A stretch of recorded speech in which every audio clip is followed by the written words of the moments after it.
Salve pessoal, tudo bem? Está no ar o episódio 104 do podcast da Página 5. Aqui Rodrigo Casarim. Página 5 é também a coluna de livros que edito no portal UOL. Estou no Instagram como página.5, no Twitter como @rodcasarim e no Telegram, só procurar pelo grupo Página 5. No dia 28 de novembro de 2018, eu estava em São Paulo. Jair Bolsonaro acabara de vencer as eleições e as pessoas à minha volta caíram num silêncio, um silêncio zangado, frustrado, carregado de incompreensão, triste. O silêncio de uma derrota sem um brilho, sem ponta de glória, como se fosse o fim de dignidade. Da rua vinha o barulho de helicópteros a voar baixo sobre a cidade. Escutavam-se tiros de celebração. Era o som de uma vitória bruta num país dividido, que parecia sair ferido dessa divisão. Naquele momento, senti que aquela tristeza também era minha, e a minha incompreensão era ainda maior.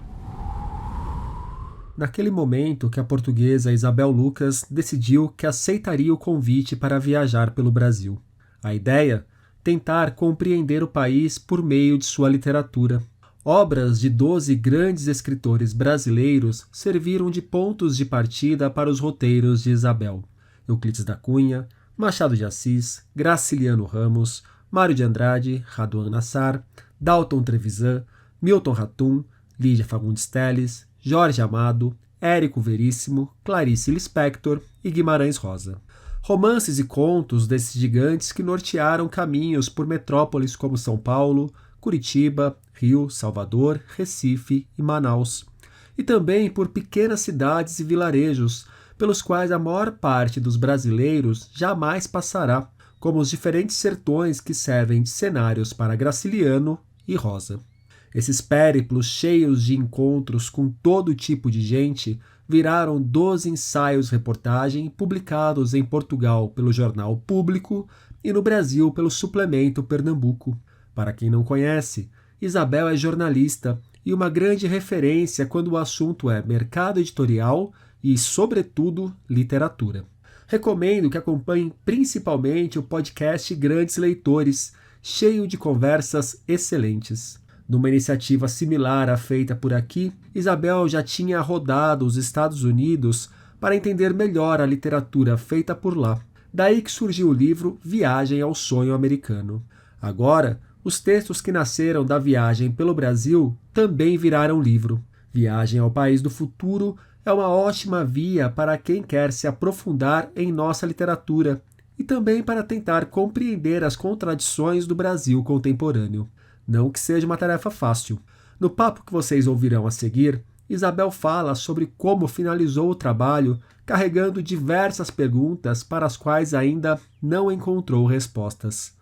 Também fala sobre a escolha dos escritores centrais nos ensaios, das descobertas que fez pelo caminho, dos momentos mais marcantes que viveu e de como as viagens pelo Brasil lhe ajudaram a compreender melhor a nossa literatura. Isabel Lucas, obrigado pela presença aqui no podcast da Página 5. Isabel, te convidei e agradeço por você ter aceitado para a gente conversar sobre Viagem ao País do Futuro. Enquanto nós não chegamos no futuro, se é que haverá futuro para o Brasil, uma das recomendações que você dá é tomar cuidado para cortar o cabelo em Porto Alegre? É. Olá, Rodrigo.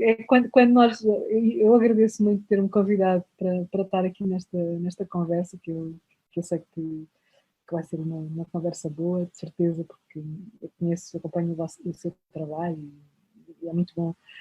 Mas é que quando nós chegamos a um lugar estrangeiro e estamos há muito tempo em viagem, há coisas básicas que nos apresentam, não é? Que nós deparamos com elas e eu estava há muito tempo em viagem, lembro-me que estava há uns meses, tinha vindo dos Estados Unidos, passei por Portugal, depois passei por não sei o quê, e olhei para o meu cabelo e pensei, isto não pode continuar, eu tenho que ir cortar o cabelo, e achei que, bom, não achei nada, achei que é um cabeleireiro, e depois as mulheres também, quase todas as mulheres, e aqui não quer ser sexista, não sei se isso é um problema de género ou não, mas o cabelo às vezes é um problema em termos, depois o quarto não fica bom, andei a consultar, a ver as votações de cabeleireiros que eram bons, os que eram maus, os que eram assim, e fiz a minha média, tentei perceber o que é que estava ali à minha volta, e foi quando eu percebi que estava num bairro rico. Porque o que me cobraram por um corte de cabelo foi assim, quando eu comentei, lembro-me de estar foi uma das. Eu escrevi esse texto e depois e não me arrependo de ter ido a esse cabeleireiro, porque houve histórias aí que me levaram para outros lugares e encontrei lá gente muito simpática e muito, muito boa que me deram histórias. Mas quando eu escrevi o valor do corte de cabelo, até porque acho que é importante para perceber as diferenças de classe, não é? O que é que pode ser um corte de cabelo em termos de renda média num país, o que é que pode representar um corte de cabelo que não é num salão luxuoso, é num salão de um bairro que eu percebi que era um bairro de classe média alta, ou se calhar mais do que isso. Eu lembro-me do meu editor aí, aqui não aconteceu nada, quando eu referi o corte de cabelo, se calhar é mais banal ver esses preços, mas quando eu referi aí, o editor ligou-me a perguntar se eu estava a falar sério. E eu disse, sim, eu tenho aqui a minha fatura, o meu recibo, se quiser apresentar. Sim, em viagem deparamos-nos com estas coisas e eu acho que estas coisas fazem parte da reportagem também, depois entram na história, porque eu quando vi aquele valor, fiz imediatamente o raciocínio que é transpor aquele valor para uma média de renda de um brasileiro. E percebi que estava a pagar muito dinheiro. Para o meu bolso era muito dinheiro. E sim, é preciso ter cuidado com isso.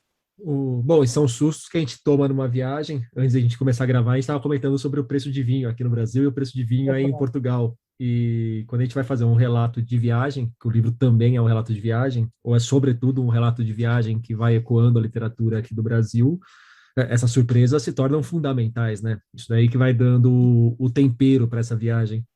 Sim, e colocam-nos no sítio onde estamos. Eu acho que isso é muito importante, nós percebermos que é o cotidiano, mais do que as conversas com académicos ou que nos podem ajudar a situar em alguma coisa.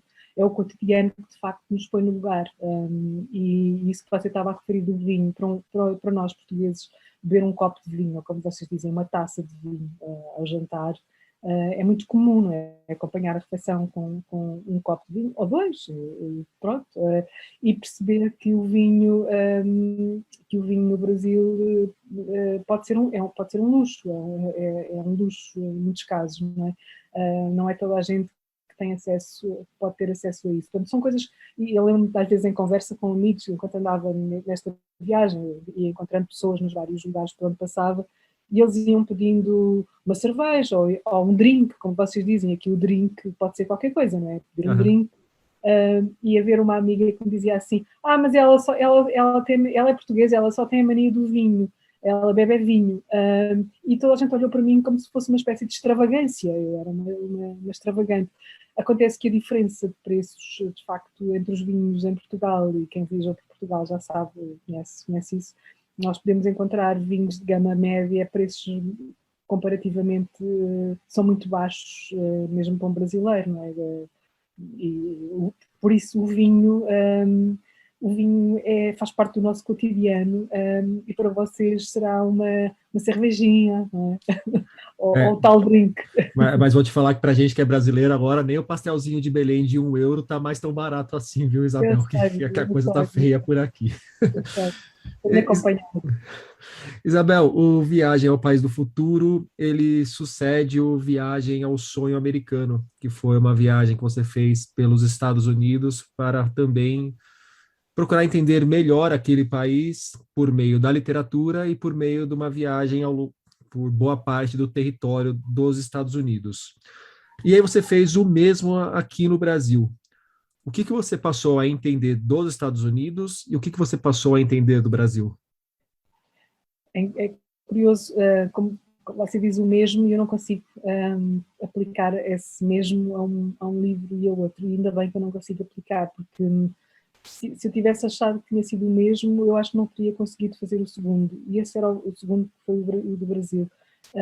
Porque o meu medo era que fosse o mesmo. Eu resisti muito ao convite que veio daí do Brasil para fazer este livro, e aliás, tudo se subverteu, porque o outro livro nasceu de uma ideia de reportagens e depois achou-se que eu tive um convite para fazer um livro a partir dessas reportagens. Em relação a este foi o contrário, convidaram-me para fazer um livro e eu depois resolvi o livro em reportagens. Acontece que há uma circunstância comum, o vinho é muito caro também nos Estados Unidos, portanto, eu percebi. Vocês partilham esse luxo, não é? Infelizmente para quem viaja e gosta de beber um copo de vinho para relaxar ao fim do dia de trabalho, mas foram circunstâncias diferentes e a minha relação com um país e com o outro era diferente, e é diferente, e com uma literatura e com a outra também era diferente. E foi isso que eu percebi quando comecei, só percebi isso quando comecei, e sempre com muito medo, quando comecei a viajar pelo Brasil. Eu não queria fazer não queria nada fazer uma segunda versão ou uma sequela, agora vamos ter a versão Brasil dos Estados Unidos. Eu não gosto de repetir fórmulas, até porque depois se torna cansativo mesmo para quem faz, e acho que isso se reflete no produto, aqui falo do produto no texto, não é? E eu tinha aqui várias questões para resolver comigo em relação ao Brasil que não tinha com os Estados Unidos.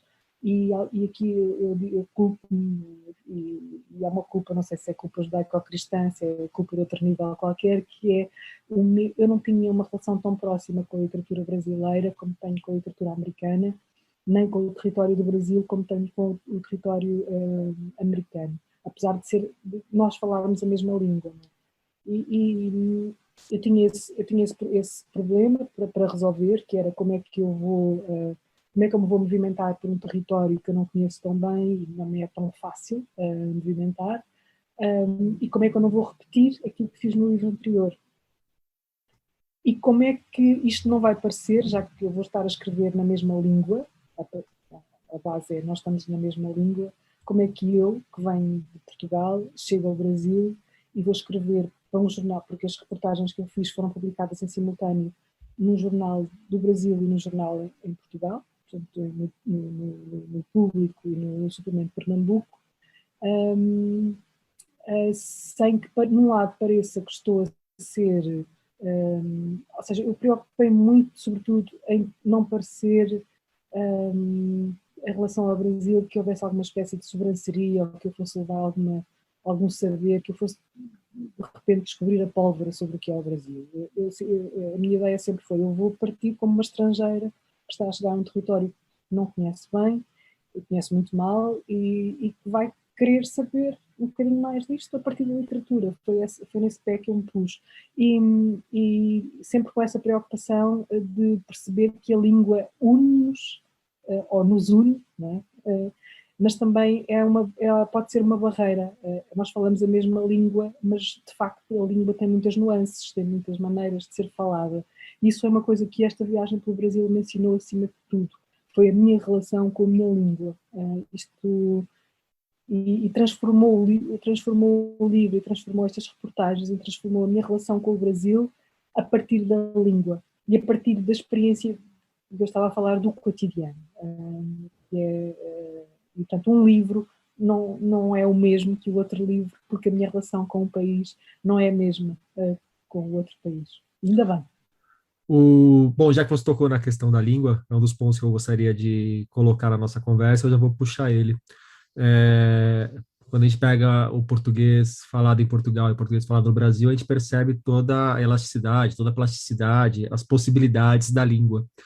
E o Brasil, você pôde perceber muito bem que quando a gente está falando da língua que é praticada aqui em São Paulo, vai ser muito diferente da praticada em diversos outros cantos do país. Você poderia falar um pouco mais de como você foi percebendo essa multiplicidade do português, essa multiplicidade que às vezes causa ruídos entre a gente aqui do Brasil e vocês aí em Portugal? Essa semana que a gente está conversando, saiu uma reportagem do Diário de Notícias falando que tem muita gente em Portugal preocupada com as crianças portuguesas que estão adotando expressões aqui do Brasil por causa de YouTubers, por exemplo. Então, se você puder falar um pouco mais sobre essa diversidade dentro da nossa mesma língua, que você pôde notar com a viagem. E mais do que isso, você também, em alguns momentos do livro, você traz as outras línguas praticadas aqui no Brasil, para as quais a gente normalmente não dá muita atenção, falando do brasileiro de uma forma geral. Como que foi encontrar alguma das outras mais de 200 línguas que a gente fala por aqui? Foi uma experiência muito rica e transformadora. E eu lembro-me de, o ano passado, no verão, estar num almoço entre família e amigos e haver uma pessoa que estava muito indignada porque os filhos estavam a falar brasileiro. E os filhos eram crianças, pré-adolescente, estavam a falar brasileiro por causa do YouTube e por causa do TikTok. Eu lembro-me daquilo, eu não ter pensado muito nisso, mas aquilo ter-me ter causado uma espécie de. Fiquei muito irritada. E sei que fiquei muito irritada porque o que disse a seguir saiu num tom irritado. E a minha irritação tem a ver com o facto de se perceber que o brasileiro não é outra língua. Isto é que se chama brasileiro, é outra forma de falar português e que acho que as escolas em Portugal, e não sei se as escolas no Brasil, em relação ao português que se fala em Portugal, estão preparadas para lidar com esta diferença das várias maneiras de se falar português no mundo. Não é? O português, neste momento, é uma língua falada, sobretudo no Brasil. Vocês são os maiores falantes, o país onde há mais falantes de língua portuguesa, mas em todos os sítios onde se fala português no mundo, e é em todo o mundo, porque curiosamente os países que falam português são países de diáspora, são países de errância, e são países que se espalham por aí. Portanto, se você for aos Estados Unidos, vai encontrar brasileiros e portugueses a falar um português já cheio de contágios dos Estados Unidos, se for outra. Portanto, esta maneira como as línguas se vão transformando, para mim foi muito. Eu nunca tive essa experiência como tive no Brasil, e também a relação de. Há um preconceito, e este preconceito de achar desta minha amiga, e agora ver isto no jornal replicado desta maneira, sem contextualização também, sem se perceber muito bem o que é este brasileiro, o que é o brasileiro, chega-me são questões que nós temos que pensar sobre elas, acho que é preciso pensar sobre elas. O que há um português certo, há um português errado. Estamos a falar de quê quando falamos de português, não é? Estamos a falar de quê quando falamos do português que se fala no Brasil? O português que se fala no sul do Brasil não é o português que se fala no Nordeste, não é o português que se fala na Amazónia, não é o português que se fala no eixo Rio-São Paulo, que é o dominante, não é? Em termos de português do Brasil. Eu lembro de uma vez estar num táxi em Nova Iorque e me perguntarem de onde é que eu vinha, e eu disse que vinha de Portugal, e ele perguntou-me que língua é que se falava em Portugal. E eu disse que se falava português em Portugal. E ele disse, eu pensei que português fosse no Brasil. E eu disse, também.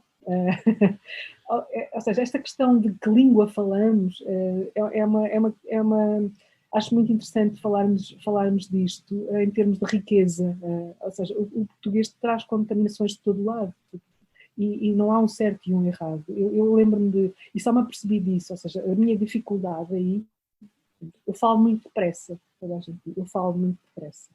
E eu eu já sabia que falava depressa, mas nunca tive a noção de que falava depressa, como quando estive no Brasil, onde toda a gente me pedia que eu falasse mais devagar. E eu juro, quando estava aí, eu falava mais devagar. Agora já retornei à minha velocidade. Mas isto para dizer que eu fui, quando cheguei a São Paulo, as pessoas achavam que eu vinha da Argentina, que eu vinha do Chile. Passei uma semana num hotel onde um dos empregados do hotel achou que tinha, quando eu me fui despedir, dizer que ia embora, ele disse, foi muito bom conhecê-la, porque você fala muito bem francês. Portanto, esta, uh, esta ideia de que ele achou que tinha conseguido entender uma francesa o tempo todo. Mal ou bem, ele lá conseguiu comunicar com a francesa. E no momento você falou em francês com ele. Não, eu falei português sempre. Falei sempre em português. Mas ele achou que eu tinha estado sempre a falar em francês com ele, ele entendia-me, e portanto ele comunicava comigo em francês. E em francês, ou de uma maneira que ele achava que eu, francesa, o entendia. e a coisa mais extraordinária foi no sertão, onde, que é um lugar fechado, não é? É um lugar está fechado por vários motivos, mais fechado, mais pobre, mais isolado. E onde eu viajei com uma amiga de São Paulo, ela nunca tinha viajado por aqueles lugares, que são lugares muito interior, cidades muito pequenas, lugares muito pequenos, e onde foi muito mais fácil para mim comunicar com aquelas pessoas do que para a minha amiga de São Paulo. Eles entendiam melhor do que a ela, e eu não consigo perceber se isto era uma questão de vocabulário, se era uma questão de classe, não sei, eu não conseguia perceber porque que ela sempre viveu em São Paulo, sempre viveu em grandes cidades, e o sentido de ruralidade não existe para alguém que é tão cosmopolita, se calhar. Eu convivo de maneira muito mais fácil com o lado rural, e encontrei ali expressões que vêm desse mundo. Aham. E nunca houve, naquelas 3 semanas que eu passei naquele interior do Nordeste, alguém que me fizesse aquela expressão tão típica em São Paulo, que é oi, sempre que eu falava, não é? Eu falo em São Paulo e alguém diz oi, e ali não, ali as pessoas continuavam a conversa, e para mim isso foi muito interessante, e deu-me a perceber as nuances da língua, de facto, e como é diferente, e como nós temos que estar abertos a essa diferença, se queremos, de alguma maneira, tentar chegar ao outro, não é? Nesta conversa, que é uma conversa que, para mim, vinda de Portugal, estrangeira, implica sempre o gesto da tradução e o exercício da tradução, tradução cultural, tradução da própria linguagem, das expressões que se usam, dos gestos. Eu sentia-me em permanente tradução, e aí também, como quando estive nos Estados Unidos. Eu também nos Estados Unidos me sentia em tradução. Agora, em tradução na minha língua, foi um exercício novo, e foi um exercício muito enriquecedor para mim, enquanto pessoa que escreve também e que lê. Uma das coisas que me chamam a atenção no trabalho é que você viajou pelos Estados Unidos durante a ascensão do Trump e você viajou pelo Brasil logo após não a ascensão, mas a consolidação do Bolsonaro. E uma das notas que mais me chamaram a atenção no volume é quando você escreve sobre a eleição do Bolsonaro, que você estava aqui no Brasil, num hotel em São Paulo, se não me engano, que você fala do contraste entre a sua bolha de amigos, digamos, que estava todo mundo triste, preocupado, desolado com a ascensão do Bolsonaro, a consolidação do Bolsonaro, e isso contrastando com uma festa do lado de fora, uma festa com tiros, helicóptero passando, e em algum momento você escreve, mas parece que o entusiasmo vem de um sentimento de vingança. Metade de um país se vinga a outra, é isso? Pela sua viagem, pelo que eu pude perceber, você conseguiu notar que aqui no Brasil nem a gente anda se entendendo muito bem, né? Sim, e foi isso foi uma das diferenças. Eu estava em Nova Iorque quando o Trump ganhou, e havia silêncio em Nova Iorque. Nova Iorque é uma cidade que estava do outro lado, não é? Uma cidade claramente democrata, que não votou Trump. E para mim a surpresa foi eu estar numa cidade que é, não sei, 2, 3 vezes maior que Nova Iorque, São Paulo. Nós não temos essa ideia, falamos as pessoas, não, São Paulo é muito maior que Nova Iorque, é uma grande metrópole, é uma cidade gigantesca, e aquela cidade estava perfeitamente dividida. Ou seja, a ideia de que o mundo cosmopolita volta de uma maneira, e o mundo rural, ou o mundo interior, ou o mundo suburbano volta de outra maneira, ali estava desfeita para mim. Não havia isso, aquela celebração era uma celebração tensa, não era bem uma celebração. E esse registro era um país que se vingava, parecia que era um país que se vingava do outro, e a tensão estava no ar. E foi nesse momento que eu aceitei e decidi que eu deveria aceitar este convite para fazer esta viagem, porque eu percebi que sim, o país estava dividido. Os Estados Unidos também estavam divididos, e há sempre essas divisões são muito tensas, mas foi São Paulo, foi aquela ideia de São Paulo, de São Paulo naquele estado, que me provocou essa espécie de curiosidade de tentar de dizer, não, eu vou fazer este livro porque acho que isto vai ser diferente, e é um privilégio para mim, eu poder viajar por este país e tentar perceber um bocadinho melhor o que é que move as pessoas. E de facto, aquilo que as razões, as motivações podem ser diferentes, mas eu acho que a gênese de uma divisão e a gênese da outra são muito semelhantes. São pessoas que estão zangadas as pessoas zangadas votam em alguém, não importa quem, para se vingar porque acham que estão a vingar das outras que faziam parte de um sistema do qual eles querem condenar.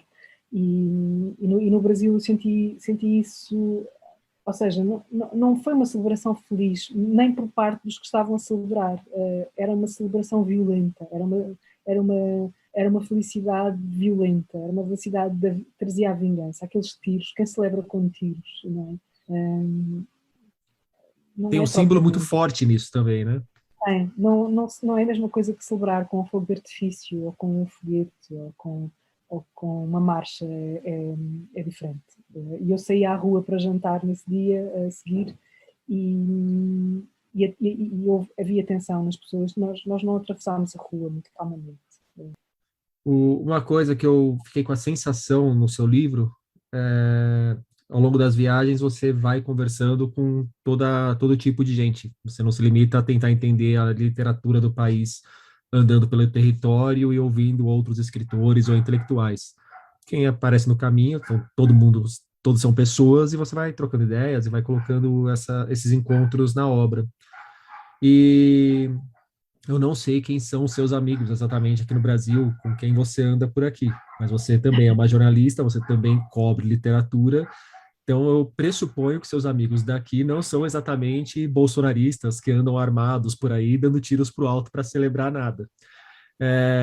Essa viagem pelo Brasil também te ajudou a você a ficar em contato com esse outro lado do Brasil, né? Com essa mais Sim, do que um tipo de gente, uma mentalidade que às vezes, aí eu coloco na nossa bolha progressista, parece um mundo completamente surreal, mas que ele existe e está aqui no nosso mundo de verdade, influenciando e ganhando um espaço até maior do que gostaríamos nesse nosso mundo. sim, isso tem muito em comum com o que encontrei nos Estados Unidos, que são, você rotula e é o lado, de facto, de entender o outro. Isto acontece, aprender a não demonizar todas as pessoas que votaram Bolsonaro ou todas as pessoas que votaram Trump, não é? Porque há muitas pessoas que eu encontrei pelo caminho, um caminho e outro caminho, e que me foram dizendo em quem tinham votado e porquê, as razões, e são pessoas que não têm o rótulo que você associa ou que se associa, não são o clichê do bolsonarista, não são o clichê do trumpista, são o clichê de alguém que acredita que pode haver uma mudança para melhor naquela pessoa e está cansada de um sistema e está cansada de uma série de coisas e tem argumentos que são justos. Eu acho que quem está no Brasil sabe que a violência deve ser um tema, é um tema premente e é um tema que faz com que muita gente dirija o seu voto para um lado ou para o outro. E se vem alguém que diz que vai acabar com a violência e vai acabar com a corrupção, há pessoas que vão por aí, porque já foram defraudadas muitas vezes com quem lhes veio a assinar com coisas que têm a ver com a democracia. E então aquilo que você chama de boa pessoa, não é? Aquela ideia, esta pessoa é uma boa pessoa. Eu estive diante daquilo que nós consideramos boa pessoa e que assim que ela falava ou demonstrava que tinha votado Bolsonaro, eu tinha que ir contra o meu próprio preconceito e ouvi-la, porque me custa acreditar, não me custa acreditar, isto não é verdade, não me custa acreditar. Eu sei que aquela pessoa está, sei que estas pessoas, metade do Brasil votou Bolsonaro e não me venho a dizer que metade do Brasil as pessoas são péssimas, são horrorosas, são criminosas, não. Há aqui motivações, muitas, que levam a que as pessoas optem por determinados caminhos, não é? E isso é uma aprendizagem, é perceber que o outro pode ser muito próximo. Não é por acaso que famílias no Brasil ficaram divididas, não é? Que as pessoas deixaram de se falar, que os amigos deixaram de se falar porque não entendiam porque é que o outro tomava aquela opção e deixou de tomar aquela. Em momentos de crise, agora, são momentos para refletir, e não se pode refletir, acho, sem tentar perceber e tentar conhecer as motivações de quem escolheu uma pessoa que para quem preza os valores da democracia parece o contrário da democracia. Mas isto somos nós a falar na nossa bolha, portanto é preciso sair dela, é preciso ir ao lugar do outro e tentar... claro que há pessoas com todo o tipo de impulso e de argumentação, e há pessoas com uma argumentação violenta, mas há pessoas que não têm esse tipo de argumentação quando justificam o voto em alguém como Bolsonaro, que acham que fizeram bem. Eu depois também, a viagem alongou-se e fui encontrando pessoas que estavam arrependidas, que se manifestaram arrependidos do voto em Bolsonaro.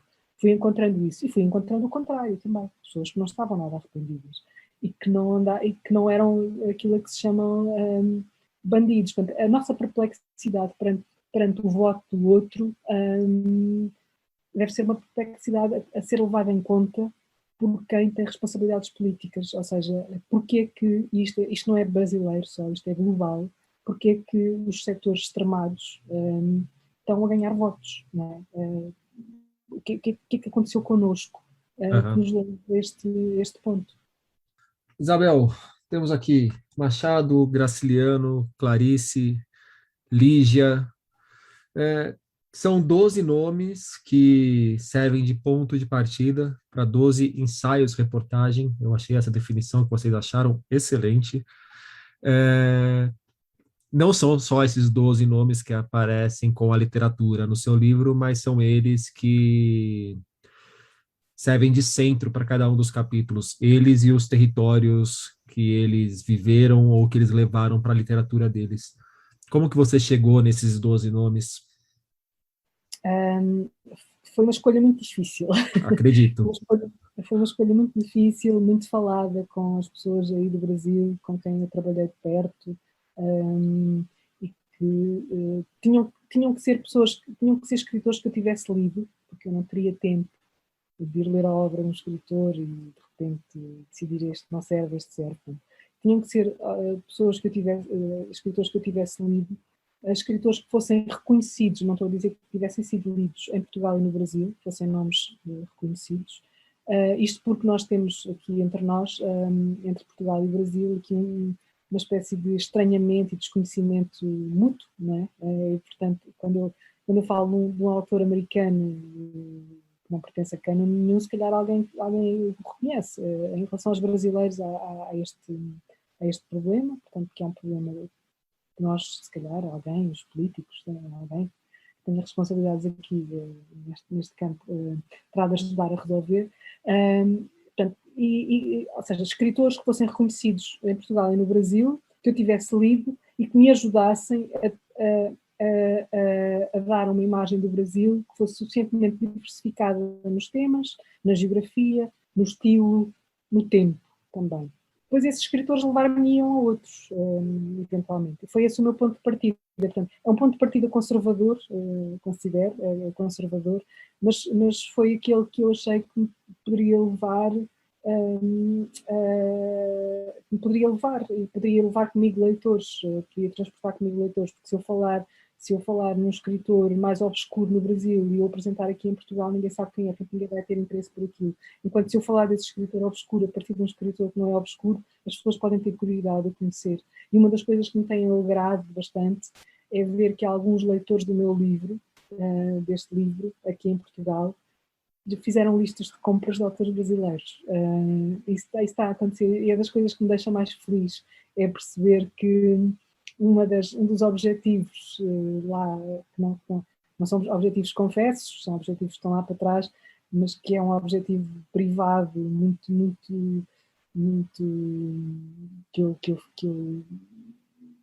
fico muito comovida quando isso acontece, e tinha acontecido com o livro americano e fico ainda mais comovida quando acontece com o brasileiro, porque eu sei da dificuldade que é pôr-nos a lermos uns aos outros, ver pessoas fazerem essas listas e quererem conhecer mais a literatura brasileira a partir daqueles textos.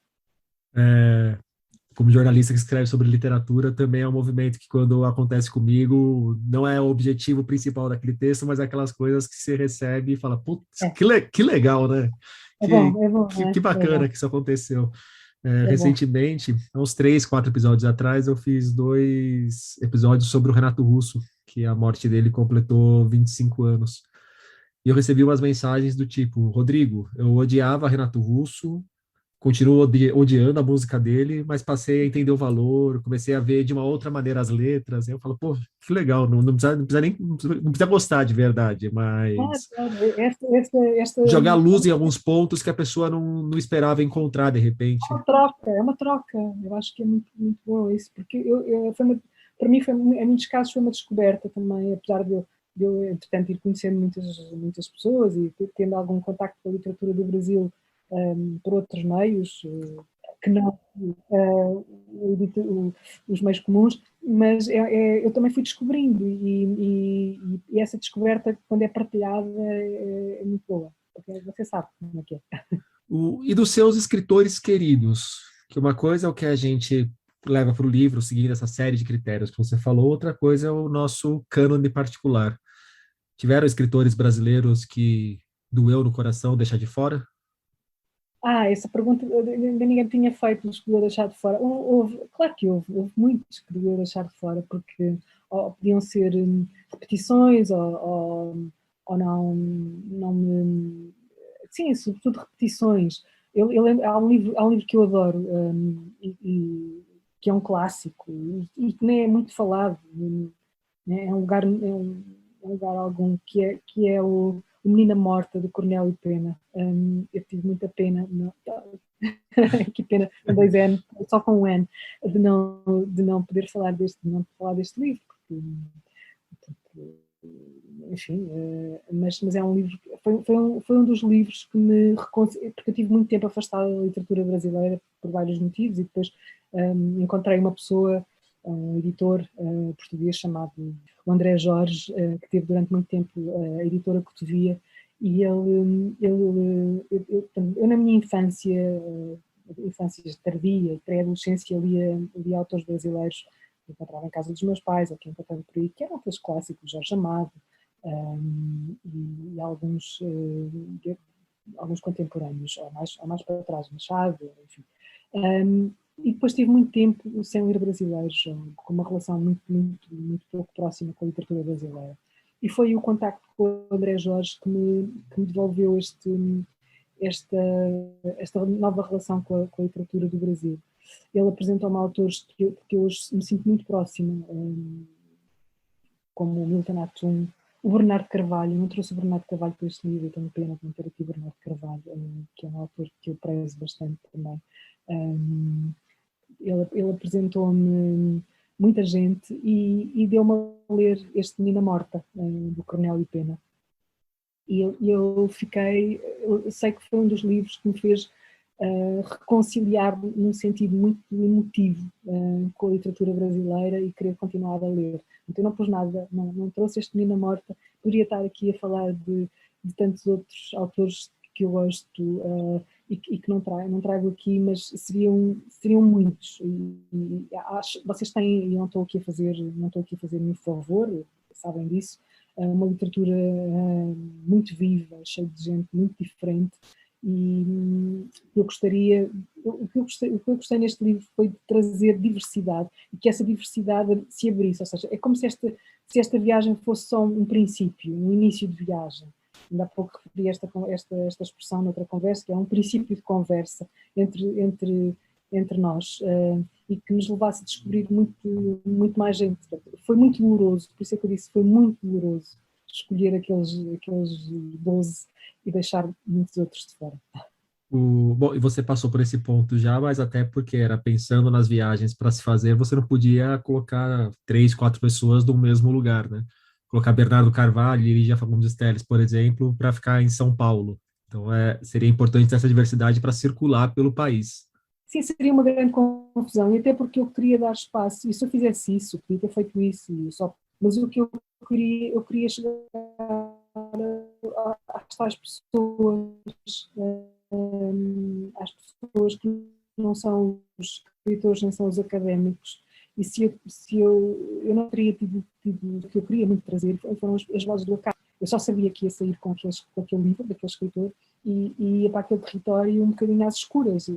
Às vezes traziam-me escritores, às vezes traziam-me pessoas que não tinham nada a ver com a literatura, a maior parte das vezes não tinham nada a ver com a literatura, mas ajudavam-me a entender o ambiente, a paisagem daquele território literário que eu estava a falar, e portanto eu estava sobretudo preocupada com esse mundo fora da literatura que me ajudasse a compreender de facto a paisagem literária. Eu acho que isso vai ter a ver com a questão do caminho conservador que você falou que seguiu. É... Mas muito homem, né? 10 homens, É, 2 mulheres. sim, à partida, mas depois já viu a quantidade de mulheres que entraram por aí Claro, dentro. claro. Acho que depois, Mas na hora aqui que você pega assim, a escalação inicial do time, quem vai para é, campo?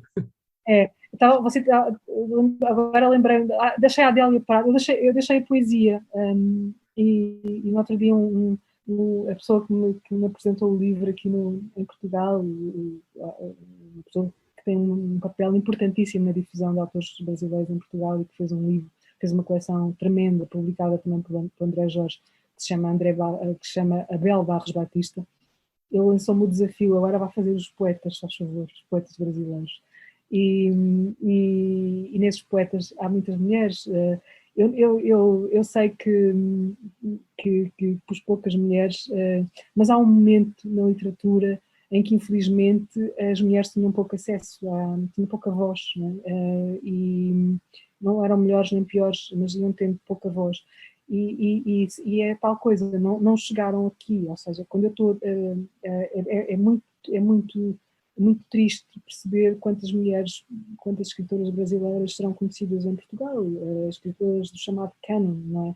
E não são muitas, agora há muito mais, não é? As novas gerações trazem-nos muito mais mulheres, felizmente, e eu trago muitas mais mulheres depois nos livros mais recentes, ou nas vozes mais à margem, ou nas pessoas que vou encontrando na rua, esse lado feminino.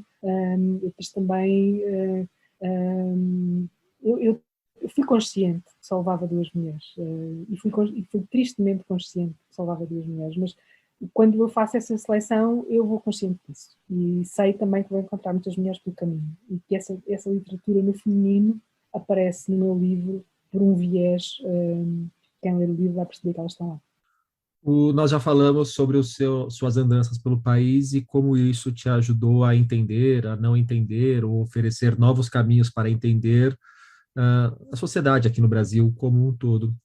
Mas e para a literatura, Isabel? O quanto que essas viagens te ajudaram a compreender a literatura brasileira ou as literaturas brasileiras? Como que você se sente Muito, hoje como uma leitora de literatura brasileira depois de ter escrito Viagem ao País do Futuro? sinto-me muito diferente, sabendo que esse sentir-me muito diferente ainda é pouco. Ou seja, eu tive a noção da dimensão da literatura brasileira e houve uma coisa muito importante. A geografia é importante.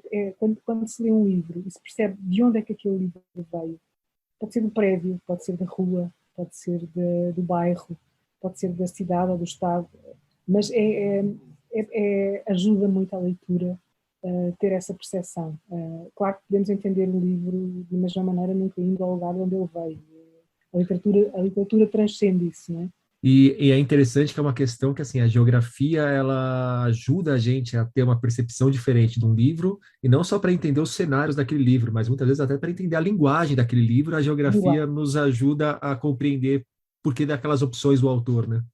Exatamente. Isso, as nuances, todas as nuances que eu ia me percebendo que alguns livros, eu li alguns autores e não era como se eu não soubesse situar numa espécie de mapa mental que eu ia construindo, eles pairavam um bocadinho por aqui, então ali. E de repente eu tenho-os num mapa, eu consigo organizar o meu mapa e consigo ter um referencial e consigo perceber de onde é que aquilo vem e onde é que aquilo me pode levar.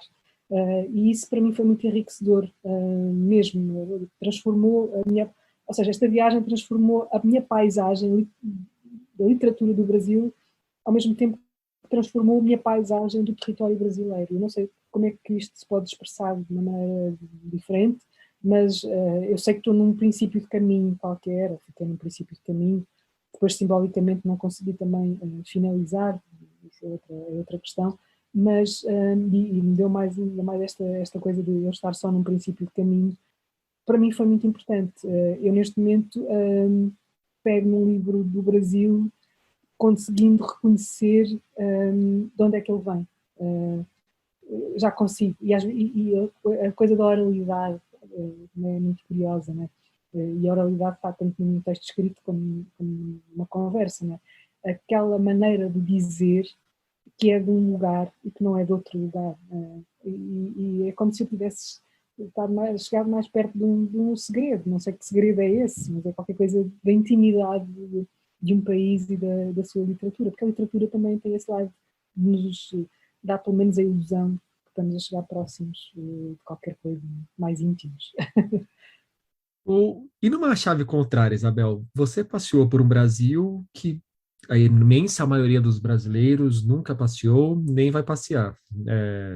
Diria que 99% dos brasileiros, pelo menos, jamais rodará pelo país da mesma forma que você rodou. Mas no sentido contrário, não só perceber o Brasil, mas rodar por tantos lugares de um país colonizado por Portugal, te ajudou a compreender melhor ou alterou de alguma forma a ideia que você faz do próprio Portugal? Sim, percebem-se marcas, percebem-se algumas marcas que ficaram e, e há uma coisa muito curiosa que tem a ver comigo, que é eu perceber que também sou dali e não sei porquê. Se calhar porque essa raiz existe. Há um sentido, há um lado de sentimento de pertença que existe e que eu não consigo. Depois também estranhamos quando ele nos agride, ou seja, quando você acha que está num sítio também é seu, mas depois esse lado, há um lado que nos expulsa, que nos expulsa não porque nunca fui maltratada no Brasil, não é isso, mas é que eu não, aquilo já não é o meu território, ou seja, Portugal deixou marcas, mas também saiu. Também há uma rejeição, não é, da parte do Brasil em relação a Portugal e porque há um legado de violência muito grande e que neste momento essa conversa está a ser feita de uma maneira tensa. Eu algumas vezes fui confrontada e eu própria me pus essa questão. Eu vinha do lado do colonizador, né, para o lado do colonizado. Não que eu me sentisse pessoalmente responsável por nada, mas é impossível que coletivamente não haja esse sentimento de alguma responsabilidade. Por outro lado, no lado da familiaridade, é um lado de conforto. E foi este antagonismo que eu fui sentindo, que é o lado do conforto, em muitos momentos. Há lugares de partilha de mesa, por exemplo, em Minas Gerais, há um lugar de partilha de mesa, de estar à mesa, que é muito próximo do lado português, de estar à mesa. Eu não esperava encontrar no Rio Grande do Sul, por exemplo, algumas coisas, expressões e também este convívio em Portugal, você conhece, a relação com a comida muito próxima, é quase física. Nós temos a relação com a mesa. Muito íntima, né? Há uma intimidade. E em muitos lugares do Brasil eu encontrei essa intimidade que eu acho que vem daí, vem do lado português. E foi um lado de muito conforto, esse lado. Outro lado do conforto é o lado dos olhares que se partilhavam, por exemplo, no Nordeste. Não ser preciso falar para dizer alguma coisa e entendermos no silêncio. Isso é muito curioso e tem a ver com a tal ruralidade, com o tal tempo. E depois pessoas que me questionavam em relação a porque que se eu sentia culpa em relação a estar a fazer a viagem. E eu, como disse, eu não senti culpa, eu quis entender, quis perceber e eu hoje, mais do que antes, acho que há muitas questões que nós temos que falar delas para que elas sejam resolvidas e as feridas possam sarar um bocadinho, apesar de saber que há feridas muito duras, muito muito abertas ainda que nos separam. Mas há uma coisa que eu gosto muito de salientar, e já disse isto uma ou duas vezes, que uma das coisas mais emocionantes para mim no meio de tudo isto, e das mais enriquecedoras, foi perceber o que vocês fizeram com a língua do colonizador. Não é?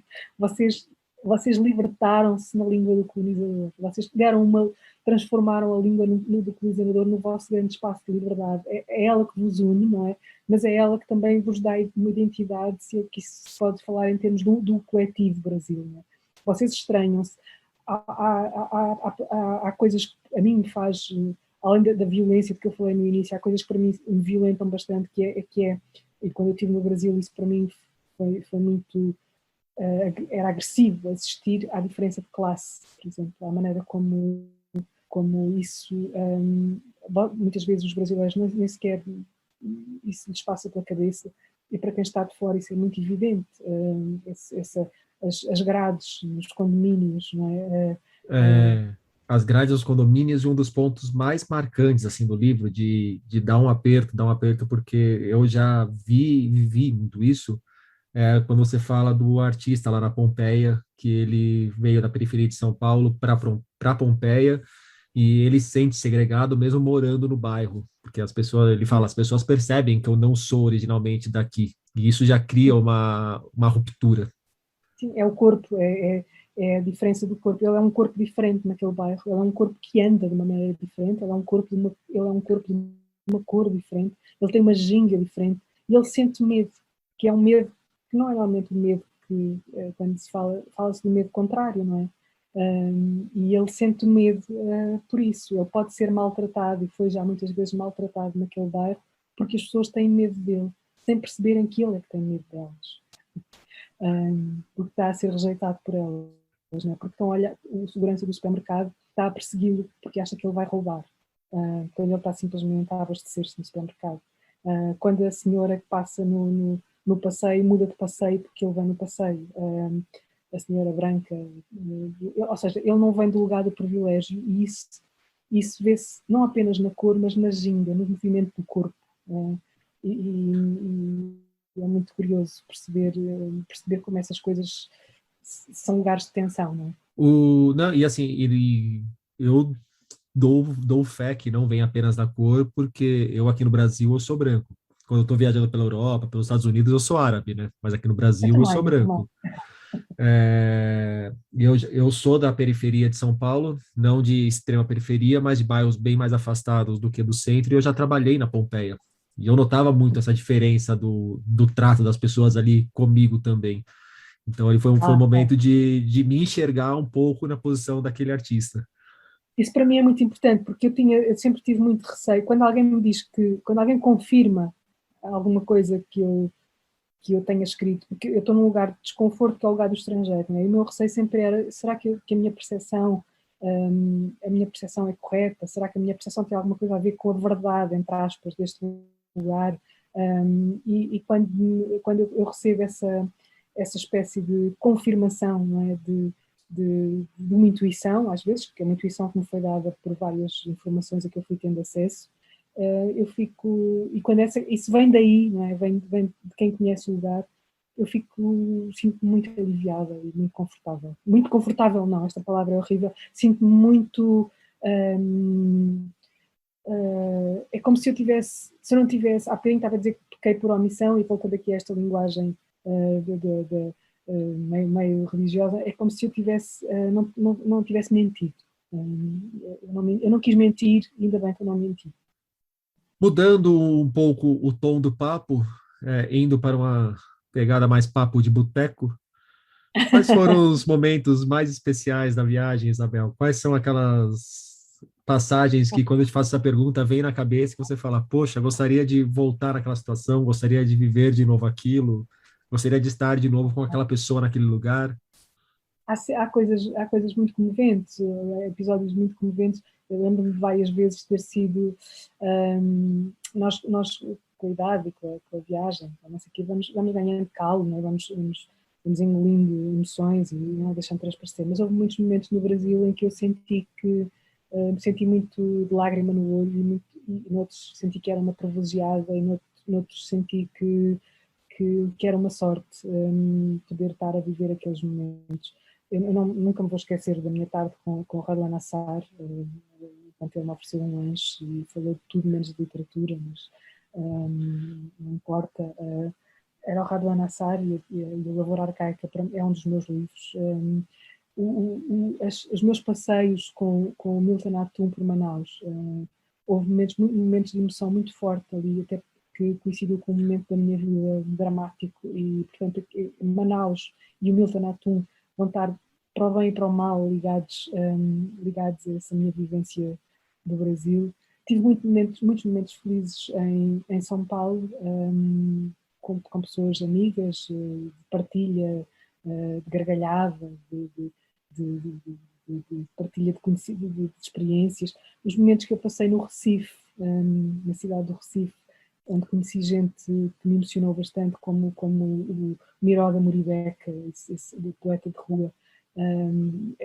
Várias vezes tive lágrimas nos olhos ao conversar com o Miró da Muribeca e continuo a torcer para que a vida dele dê certo. Não sei se vai dar, se não, mas não consigo falar do Miró sem me comover.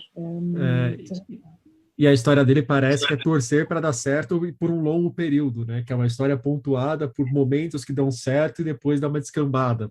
É uma história onde o fracasso está sempre à espreita e poucas pessoas acreditam que aquilo alguma vez vai dar certo, mas ele vai dando certo aos bocadinhos e isso já é muito bom. E as pessoas que eu fui conhecendo pessoas muito, muito bonitas, que me foram dando tanto. A Ana, né, quando na reportagem em Ana que apontou o futuro na reportagem do Rio, ela ficou para sempre uma amiga e vai ficar sempre uma amiga. Eu já tinha uns amigos feitos antes dessa fila naquele momento. E há um momento na aldeia dos índios, que eu nunca irei esquecer, aquela partilha da melancia, a partilha da melancia com a família toda. Portanto, é um momento em que nós paramos para pensar, de facto, que sociedade é que estamos a construir. E isto pode ser um clichê, mas nunca como naquela altura eu tive essa percepção tão evidente. E também uma das partes mais marcantes do livro para mim também é ali na comunidade indígena, quando eu não vou lembrar o nome dele, mas o indígena ele fala que tanto faz chamarem a gente de indígena, de índio, isso aí é discussão de intelectual que fica tendo em gabinete, né? Falou com outras palavras. Não matando a gente é o que importa. Exato. Porque havia muito essa discussão nos textos, me diziam que eu não podia escrever índio. Ou seja, as palavras, não é? Como é que se escreve? O primeiro texto que escrevi, eu falei de um mulato de olhos verdes e a pessoa que me editou o texto no Brasil disse-me que eu não deveria escrever mulato, porque era uma palavra que no Brasil não era bem vista. E eu fui à procura e dei para mestiço. Portanto, todas estas nuances e a carga que cada palavra traz, as palavras têm um peso, não é? Eu lembro de me perguntar se lhe podia chamar índio, e ele diz, mas eu sou índio. E depois disse, então, mas... E ele disse, sim, depois disse isso que você disse, não é? As pessoas na academia decidem como nos chamar sem alguma vez nos consultarem, portanto, desde que não nos matem já é bom. Isabel, para a gente fechar o nosso papo, uma outra aspas do seu livro. Perdi-me no país, sabendo agora o que sabia quando esta viagem começou, que no fim eu seria derrotada. Continuo com poucas respostas. Sei apenas fazer mais algumas perguntas. Quais foram essas perguntas que agora você sabe fazer e não sabia fazer antes da viagem? Continuo a fazer a mesma pergunta, o que é o Brasil? Eu saí derrotada, eu sabia que ia sair derrotada. Saí muito derrotada desta viagem, sendo que saí enriquecida com essa derrota, seja lá isso o que for. Eu gostava que me soubessem responder à pergunta, parece que ninguém sabe, e ainda há pouco falava com a Lilia Schwartz, que é porque é que o Brasil tem uma tendência para o totalitarismo, por exemplo. De onde é que isso vem? Será que vem de Portugal? Será que também nós portugueses ainda não resolvemos isso? Não sei. Gostava de saber se algum dia eu vou chegar mais perto do que é essa essência do Brasil, quando muitos brasileiros também me dizem que não sabem o que é essa essência do Brasil.